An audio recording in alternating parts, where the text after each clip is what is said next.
Hello, Dude Grows fans. This is the captain speaking, and I wanted to show you my nutrient recipe for when I'm using General Hydroponics. General Hydroponics is what I started with a few years ago. Since then, I've run at least half a dozen different brands of nutrients. I haven't run into another brand of nutrients that I feel does any better or worse than General Hydroponics. I wanted to start off with the basics for the base nutrients. So with every nutrient line you go with, they usually have a set of their base nutrients. It might be a 3-part base, or it might be a 2-part base like an A and B. There's some nutrients out there that have a 1 part for grow and 1 part for bloom. For me, I'm a little skeptical of the 1-part nutrients. I'm not saying they don't work, because I've used some of them and they work fine. It just seems unbelievable that they can get everything in one bottle. But anyway, back to General Hydroponics. When I'm in vegetative growth, I use 3 parts grow, 2 parts micro, and 1 part bloom. And when I say parts, it's just relative to how much water you're making up at a time. So if you're making up a 5-gallon bucket of nutrients, roughly it's going to be 15 milliliters of grow, 10 milliliters of micro, 5 milliliters of bloom, right? So one part is 5 milliliters, 2 parts is 10 milliliters, 3 parts is 15 milliliters.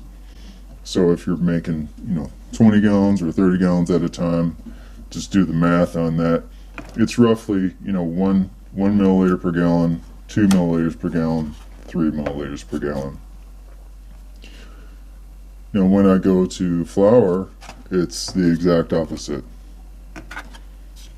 In flour, I use 3 milliliters of bloom per gallon, 2 milliliters of micro per gallon, and 1 milliliter of grow per gallon. So it's the opposite, right? 3 parts, 2 parts, 1 part.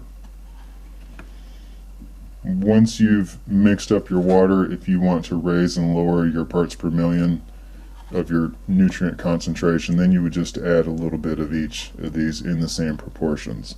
So that's fairly simple. So let's talk about additives. No matter what nutrient line I use, I run 1 milliliter per gallon of Armor C silica. And the reason I run this brand is because it's super cheap and it's one of the most concentrated silicas out there. And this goes into the bucket first before anything else. If you put this in the bucket last, it kind of makes your water cloudy and you get some little jellyfish swimming around in your water. So add this first. The second thing I add is Cali Magic. Again, it doesn't matter if I'm using advanced nutrients or whatever. I use 4 milliliters per gallon of Cali Magic all the way. I'm talking veg through the end of flour. Floor blend has been one of my staples for a long time, and I stopped using it for about 2 months, and I regret not using it. Floor blend gives me nice green leaves, and I run this at 3 milliliters per gallon all the way through veg and bloom. Lastly, Floralicious Plus. This is optional. You don't have to run this, but I do. The Floralicious Plus I run at 1 milliliter per gallon all the way. So again, no matter what I'm mixing up, whether it's for vegetative growth or for flour, I start with Armor C at 1 milliliter per gallon, Cali Magic at 4 milliliters per gallon, Floor Blend at 3 milliliters per gallon, and Floralicious Plus at 1 milliliter per gallon. So once I've added these to my 5-gallon bucket of water, then I add my base nutrients. And I start with Flora Micro. I don't know why, they just say you're supposed to put the micro in first. Flora Micro is going to be roughly 2 milliliters per gallon all the way, whether you're in vegetative growth or flower. 2 milliliters per gallon pretty much all the way.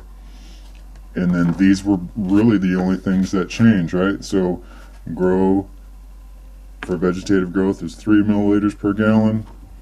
Bloom is 1 milliliter per gallon. And then you flip-flop that for bloom. Next, I use a bloom booster, liquid cool bloom, and I use this at 2 milliliters per gallon, and I start at about week 5 for adding a bloom booster. And most of these bloom boosters are the same. You can use liquid cool bloom, you can use mother of all blooms.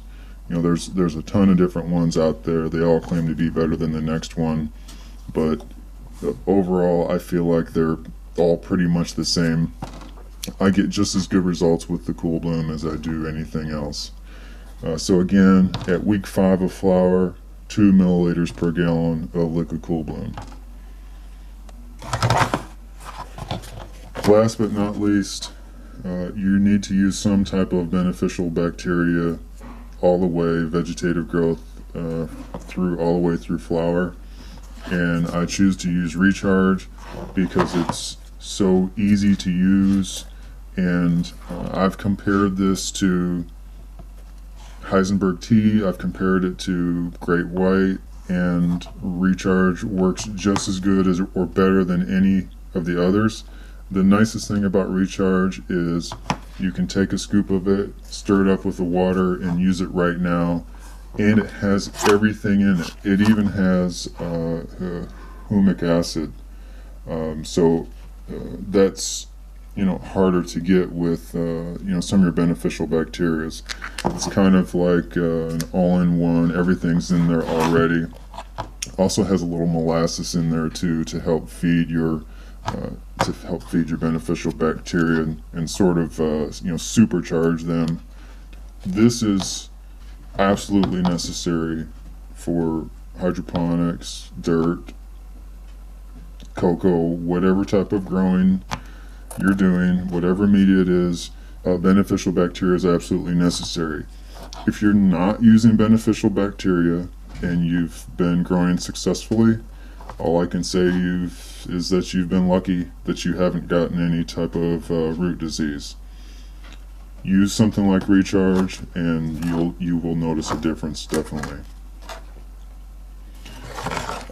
One more thing, there's a gazillion different type of foliar sprays out there, and I use the Dutch Master.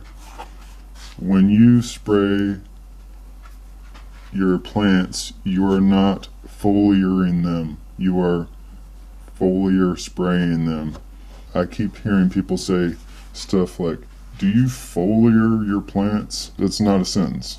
Okay, you'd say foliar spray, see? Foliar means leaves and vegetative growth. So foliar is not a verb. I've been using the liquid light for a few years. I mix it according to the directions on the back. The saturator, all the saturator does is help spread the liquid light onto the leaves. I've sprayed this during the day when the lights are on. I've never had any problems.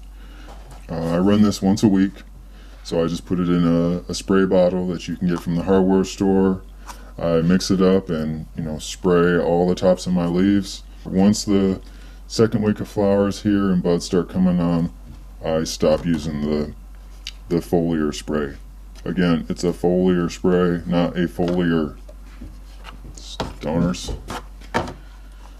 So anyway, that's pretty much it. I know that seems like a lot of bottles, but for most of us average growers, it doesn't take that much time to mix up a bucket of nutrients, so it's really not a big deal.